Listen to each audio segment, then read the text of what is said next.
आप लोकलडिब्बा.com देख रहे हैं और ये हमारी संविधान सीरीज है। मेरा नाम नीलेश है और इस वीडियो में हम संविधान के अनुच्छेद 16 की बात करेंगे। अनुच्छेद 16 सरकारी नौकरियों में समानता की बात करता है। इस अनुच्छेद में 6 क्लॉज बनाए गए हैं जिन्हें आप उपबंध या उसके 6 पॉइंट समझ सकते हैं। इन सभी पॉइंट के बारे में एक करके बात करते हैं। अनुच्छेद 16 का पहला क्लॉज कहता है कि सरकारी नौकरी या सरकार के अधीन आने वाले किसी पद पर नियुक्ति को लेकर हर व्यक्ति को समान अधिकार होगा और हर व्यक्ति को बराबर का मौका भी मिलेगा। अनुच्छेद 16 का क्लॉज 1 ये कहता है। अनुच्छेद 16 का क्लॉज 2 कहता है कि किसी भी सरकारी नौकरी के मामले में लोगों से किसी भी तरह का भेदभाव नहीं किया जाएगा, खास करके इन 7 आधार पर। आर्टिकल 15 में हमने 5 आधार सुने थे। आर्टिकल 16 में 2 और आधार जोड़े गए हैं। पहले जो आधार थे वो थे लिंग, जाति, धर्म, जन्म का स्थान या उसका मूल वंश। 2 और जो आधार जोड़े गए हैं उसमें है डिसेंट यानी आपके उद्भव का जगह और दूसरा है आपके निवास का स्थान।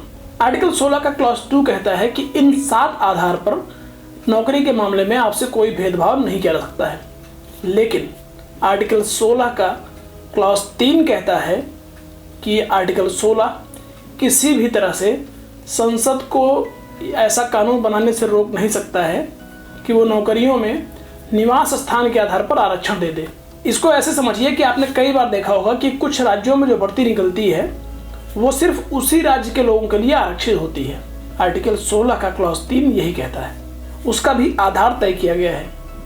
मान लीजिए किसी मामले में ऐसा होता है कि वो राज्य पिछड़ा हुआ है और बाहर के लोग आके वहाँ पर नौकरी ले रहे हैं, तो इससे उस राज्य के लोगों को नुकसान होगा। इसीलिए विशेष परिस्थितियों में संसद को यह अधिकार है कि वो निवास स्थान के आधार पर आरक्षण को मंजूरी दे। अब आते हैं आर्टिकल 16 के क्लॉज 4 पर। आर्टिकल 16 का क्लॉज 4 संसद को यह अधिकार देता है कि संसद किसी भी पिछड़े वर्ग के लिए नौकरियों में आरक्षण का नियम बनाए।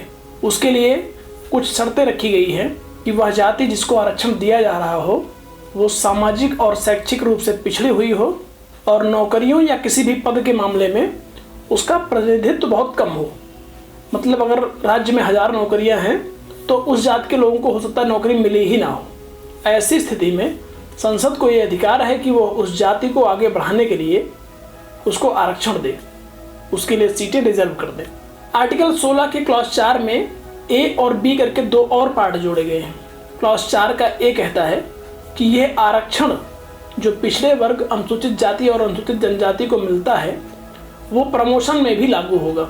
शुरुआत में यह आरक्षण प्रमोशन में लागू नहीं था, लेकिन कुछ फैसलों के बाद यह आरक्षण अब प्रमोशन में भी लागू कर दिया गया है। अब आते हैं आर्टिकल 16 के क्लॉज 4 के पार्ट बी पर। पार्ट बी बात करता है कैरी फॉरवर्ड की।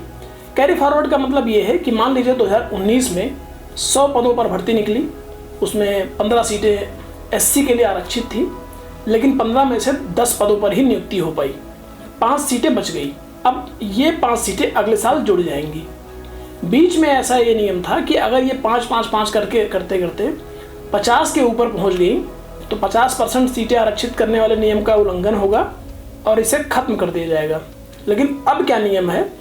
अब ये नियम है कि जितनी भी सीटें कैरी फॉरवर्ड होकर आएंगी उन्हें मूल भर्ती का हिस्सा नहीं माना जाएगा और वो जितनी भी सीटें रहेंगी उन्हें पूरी की पूरी भरी जाएगी। कुल मिलाकर अनुच्छेद 16 के 4 का बी ये कहता है कि अगर कैरी फॉरवर्ड में सीटें 50% आरक्षण को वायलेट कर रही हैं तब भी ये खारिज नहीं होंगी और उन सीटों पर भर्ती की जाएगी, क्योंकि उन्हें मूल भर्ती की सीटों में जोड़ा नहीं जाएगा। अब इतना नौकरी का मामला हो गया है तो धार्मिक स्थलों की बात तो होगी ही होगी। आर्टिकल 16 का क्लॉज 5 धार्मिक स्थलों में नियुक्ति की बात करता है। ये कहता है कि अगर धार्मिक स्थलों में नियुक्ति के लिए ये बाध्यता है, ये नियम है कि नियुक्ति पाने वाला व्यक्ति उसी धर्म का होना चाहिए, तो ये किसी भी प्रकार से आर्टिकल 16 का उल्लंघन नहीं है और इसे भेदभाव नहीं माना जाएगा। उदाहरण के तौर पर ये समझिए कि अगर कहीं पर किसी सरकारी संस्था में कोई मंदिर है और मंदिर में पुजारी की भर्ती होनी है तो उसे, अगर वो हिंदू धर्म का मंदिर है तो हिंदू होना चाहिए,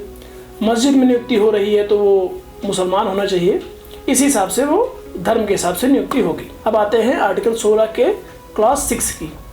सबसे लेटेस्ट क्लॉज ये है जिसको आप EWS के नाम से जाते हैं, मतलब इकोनॉमिकली वीकर सेक्शन, आर्थिक रूप से कमजोर वर्ग के लिए आरक्षण दिया गया।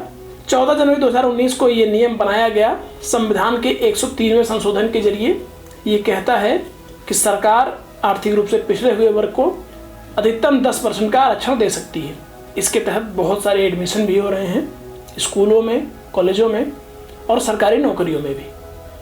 उम्मीद करते हैं कि आप आर्टिकल 16 को अच्छे से समझ गए होंगे। आर्टिकल 16 पूरी तरह से सरकारी नौकरियों में समानता की बात करता है। लोकल डिब्बा के वीडियो देखने के लिए धन्यवाद। इस पेज को लाइक कर लीजिए। अगर आप YouTube पर वीडियो देख रहे हैं तो हमारे चैनल को सब्सक्राइब भी कर लीजिए। धन्यवाद।